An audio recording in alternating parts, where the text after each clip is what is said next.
Bismillahirrahmanirrahim. Assalamualaikum warahmatullahi wabarakatuh.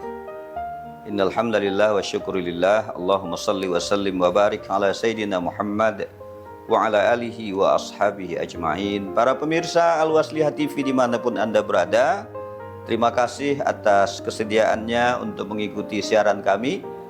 Dan kami doakan insyaallah mudah-mudahan kita semua Allah berikan keafiatan, ketakwaan, keikhlasan dalam melanjutkan dan mewariskan risalah Nabi kita Muhammad sallallahu alaihi wasallam untuk generasi kita, sehingga generasi kita insyaallah lebih istiqamah, lebih saleh, lebih baik, dan mereka akan menjadi pelanjut risalah Allah Subhanahu wa taala. Para pemirsa yang dimuliakan Allah, diskusi kita hari ini adalah kaitan dengan bagaimana menjadikan kita menjadi seorang pribadi yang excellent, atau dalam bahasa kerennya insanun kamilun, personality excellent. Seorang anak muda akan kepingin menjadi anak muda yang sukses. Jangankan anak muda, kita saja pun orang-orang tua kepingin tetap menjadi orang-orang yang diakui personalnya personal yang baik. Karena itu di dalam Al-Quran ada 3 kata ahsan yang menurut kami perlu ada dalam diri kita. Yang pertama adalah a'udzubillahi minasyaitonirrajim. Bismillahirrahmanirrahim. Laqad khalaqnal insana fi ahsani taqwim. Surat apa itu? Surat At-Tin ya. Wat-tin waz-zaitun wa turi sinin wa hadzal baladil amin laqad khalaqnal insana fi ahsani taqwim.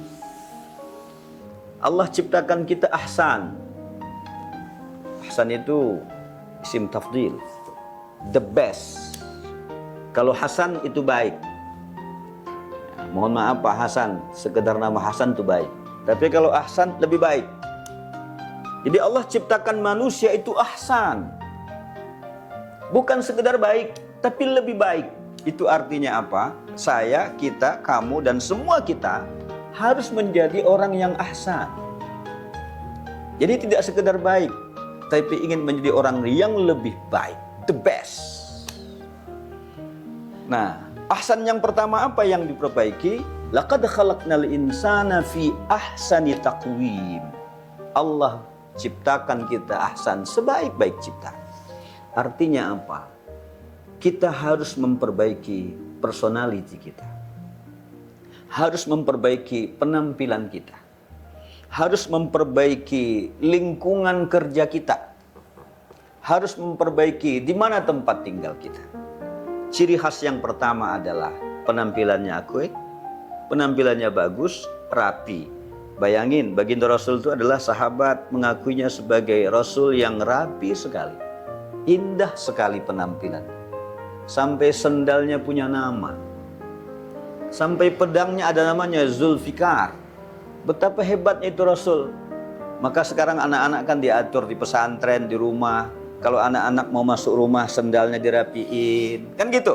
Itu artinya apa? Ini mendidik supaya menjadi ahsan. Ada anduk yang dijemur, dia harus sama ujung dengan ujung gitu.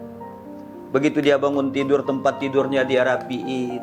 Itu kan mendidik seseorang untuk menjadi ahsan. Jadi tidak sekedar penampilannya oke, bajunya bermerek, tasnya bermerek. Tetapi, maaf, 1000 kali maaf, kebersihan di rumah tangganya kurang baik. Itu artinya ahsan dalam arti penampilannya oke, tapi tidak mendarat dalam bentuk implementasi di rumah tangga. Itu yang pertama. Jadi karena itu maka yuk kita perbaiki kita punya penampilan kita. Oke, kerapian pribadi, kerapian rumah tangga, kerapian tempat kerja. Ini buku kalau disusun dengan baik dia akan indah sekali. Tapi kalau bukunya bererak begini, itu orang akan mengatakan jangankan merapikan orang lain, dirinya pun tidak bisa dirapikan. Ini ciri-ciri ahsan. Nah yang kedua yang disebut adalah ahsan dalam bentuk qaulan.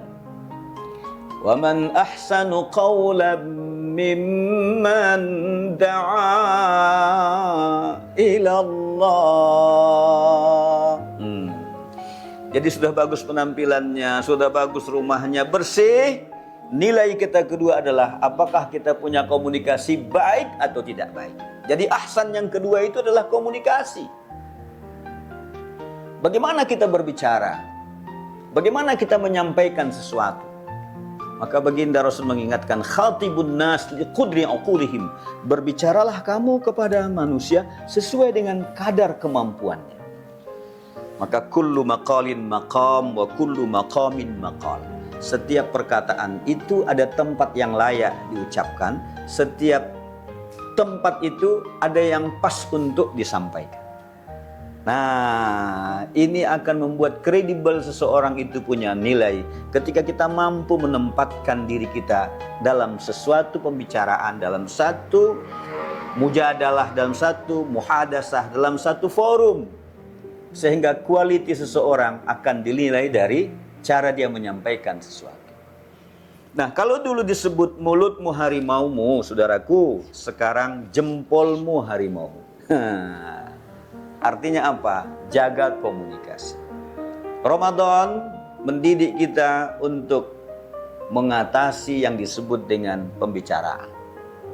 Salah satu yang membatalkan nilai puasa adalah yang disebut dengan al-kizib, dusta, ghibah, fitnah.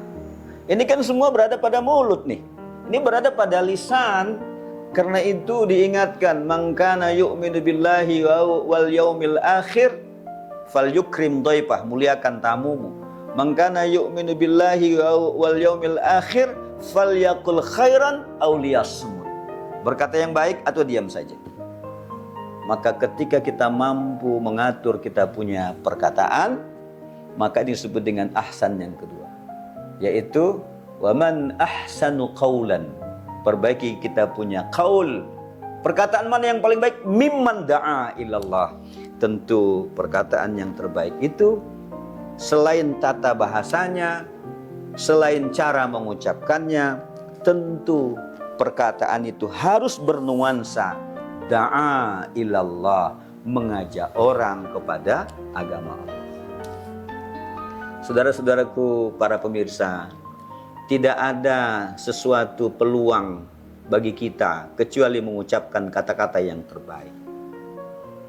Tidak ada sesuatu yang paling indah ketika kita mengajak orang kepada ajaran Allah. Oleh sebab itulah maka para dai, para ustadz, para penyuruh kebaikan, jangan pernah diam. Kalau dulu kita gunakan lisan, sekarang gunakan media ini untuk kita mengajak orang kepada nilai-nilai kebenaran. Yang ketiga, terakhir. Tabarakalladzi biyadihil mulku wa huwa ala kulli syai'in qadir. Alladzi khalaqal mauta wal hayata liyabluwakum ayyukum ahsanu amala. Kita bagus penampilannya, bagus rumah kita, bagus tempat kerja kita, komunikasi kita ahsan, bagus sekali. Selalu kita mengajak orang kepada nilai-nilai kebenaran. Tapi ini belum sempurna, saudaraku. Sempurnakan yang ketiga. Apa itu? Ahsanu amala. Semua kita yang hidup ini pasti berakhir pada kematian. Dan ketika kita meninggalkan dunia ini, saudaraku, yang diingat orang adalah ahsanu amala. Siapa yang paling baik amal-amalnya. Di sebuah perusahaan, ketika ingin promosi, yang pertama dilihat adalah KPI-nya. Siapa yang paling bagus pekerjaan, siapa yang paling cepat menyelesaikan tugasnya. Sebagai seorang mahasiswa ingin mendapatkan ranking terbaik, ingin mendapatkan kelulusan terbaik, pasti yang dilihat ahsanu amala, siapa yang paling bagus disertasinya, siapa yang paling bagus tesisnya, siapa yang paling bagus penelitiannya, siapa yang paling bagus menyelesaikan tugas-tugasnya. Pokoknya the best, ahsan amal. Maka kita pun dalam hidup ini, saudaraku, ya Allah, mumpung kita masya Allah berikan usia, berusahalah kita untuk menjadi ahsanu amal. Bekerjalah apapun pekerjaan kita hari ini, jadilah kamu menjadi ahsanu amala, yang terbaik, kerjakan yang terbaik. Sampai ada satu kata hikmah menyebutkan, andai besok kiamat di tanganmu ada sebutir bibit kurma, tanamlah itu. Maknanya apa? Jangan kita berpikir apa yang kita lakukan ini harus kita nikmati besok. Tidak. Yang kita lakukan hari ini, saudaraku, bukan untuk kita, tapi untuk generasi kita yang terbaik ke depan. Kalau itu yang kita lakukan, insya Allah seluruh aktivitas kita akan bermakna sesuatu yang terindah. Kita boleh mati, saudaraku, tapi karya kita tidak boleh berakhir. Sering saya menyebut begini, durasi tidak menentukan. Yang menentukan adalah kontribusi kita. Nasrun minallah wa fathun qarib abashirul mu'minin. In tansurullaha yansurkum wa yutsabbit aqdamakum. Wassalamualaikum warahmatullahi wabarakatuh.